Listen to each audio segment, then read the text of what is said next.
Hello, my name is Andrea Ortega. Today is week 6, journal number 3, assignment culturally and linguistically responsive practices. This week I had to create a plan for my focus child, and it wasn't too difficult. I tried to focus on her strengths and weaknesses to make this plan, to make it easier to make the classroom and fill the classroom with opportunities for her to learn more about her own culture and to share it with the classroom. So something that I really wanted to work on with my focus child was learning to play constructively and cooperatively with others. So she's definitely a leader. She takes on the leader role when she's in a group of students. She likes to help the other students, which is great. And her parents really admire her for that.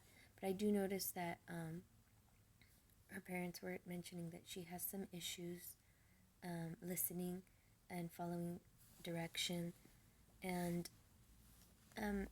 it could be because she's always used to being in charge, or she's used to doing things independently. Since she is from a Montessori school, she normally is in control of what she does all the time.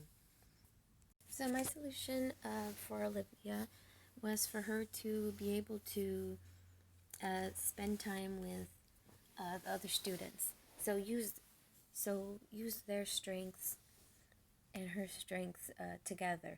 So instead of her leading the group, and since she's so used to that,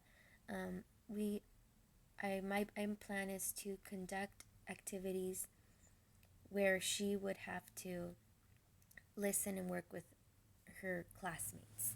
So that way she's in that leader role and she's not telling people what to do. Instead, she's taking in information and she's helping the rest of her group succeed, and along with the other children in her group as well. They are all working together for one ultimate goal. So I feel that should help her learn to work better with others and learn to be a part of a team. I think that what came most naturally in developing this plan is I knew from observing, I learned what she needed to work on, so this became a lot easier to plan. Like, what is it that she needs to work on? Well, let's do some group activities so that she learns to work in a team. Now, the hardest thing for me to plan was what kind of activities are she going to be doing? Because obviously, she's my focus child, so I've been observing her and I know what she needs to work on and I know her family. But the only thing is that we have to take the other children into perspective as well. Like, what developmental level are they at? Do they have the same kind of motor skills that she does? So activity planning has always been something that's very challenging for me. I don't have a lot of experience in the classroom personally, so definitely this was challenging for me because I don't know exactly what is going to work for the children, but I do know that this is going to be successful working together. It might be a little hard for Olivia at first just because she's so used to being independent and doing things on her own. She doesn't really do a lot of group activity work, and if she does, usually she's the one helping the other children. I also spoke about implementing more literature. Because Olivia speaks Spanish, I wanted to include books that were in Spanish. I also thought it would be a fun idea. I really love music. I think music helps children very much, more than we know. So I wanted to include folders and put lyrics to songs in those folders, and we can play along on the CD, and they can sing along to the songs that are English and Spanish. So, and we can also do this for other children as well. Like, it doesn't just have to be in Spanish. It could be in Tagalog. It could be in any language, really. I think those will be the easiest parts to implement because, well, they're activities that I've thought of, and I know that the materials are inexpensive, so it won't be difficult to put those things together. Something that I feel that would be a little more challenging to implement would probably be finding appropriate volunteers or for guest speaking. I know there's a lot of community areas here where there are people, like we have a community of people that do baile folclórico, and we also have some that do I know people that also do pots, like they're called traditional Mexican folk art, and they do the pots, so they could be able to come in, talk about the history of it and why it's so important in their culture, and maybe even do a little bit of dancing with the kids, which I think that would be wonderful. They would love that, I know it. So I guess just finding the right time to get them to come in and everything and obviously we need parents' permission, and that's enough more paperwork to take care of. But I'm sure once they hear about what we're doing and everything, they're going to be ecstatic, and they're going to be excited for the children to be able to experience these new opportunities. So I think that would be the most difficult thing to implement.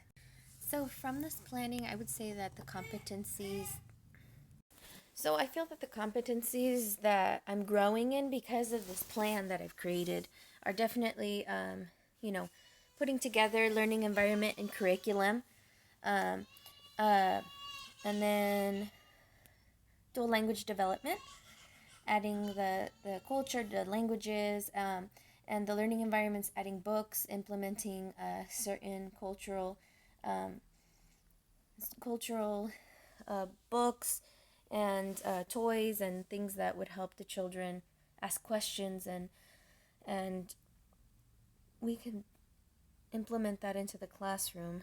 That would help a lot.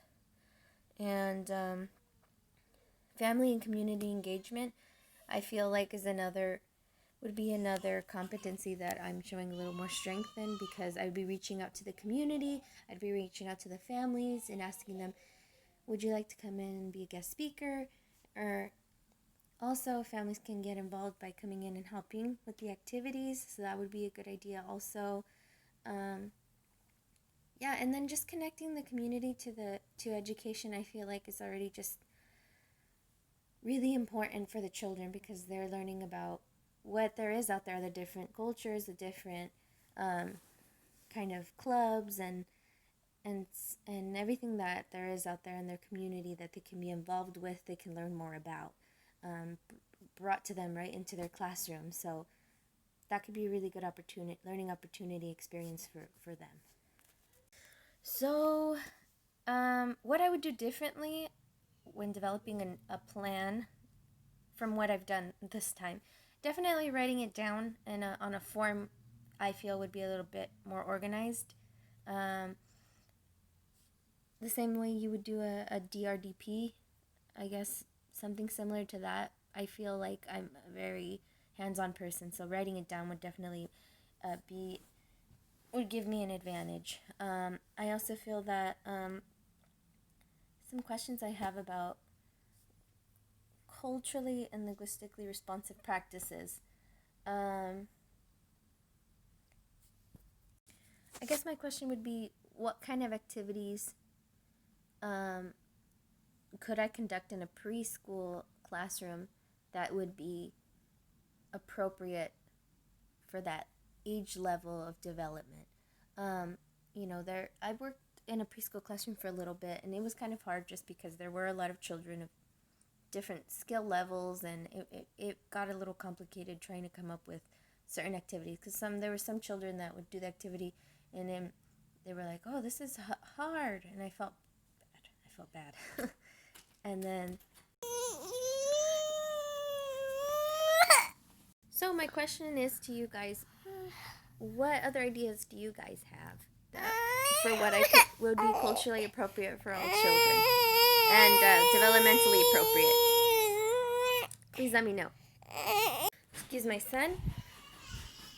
So thank you for watching my video, and I'll see you in the next one. Thank you.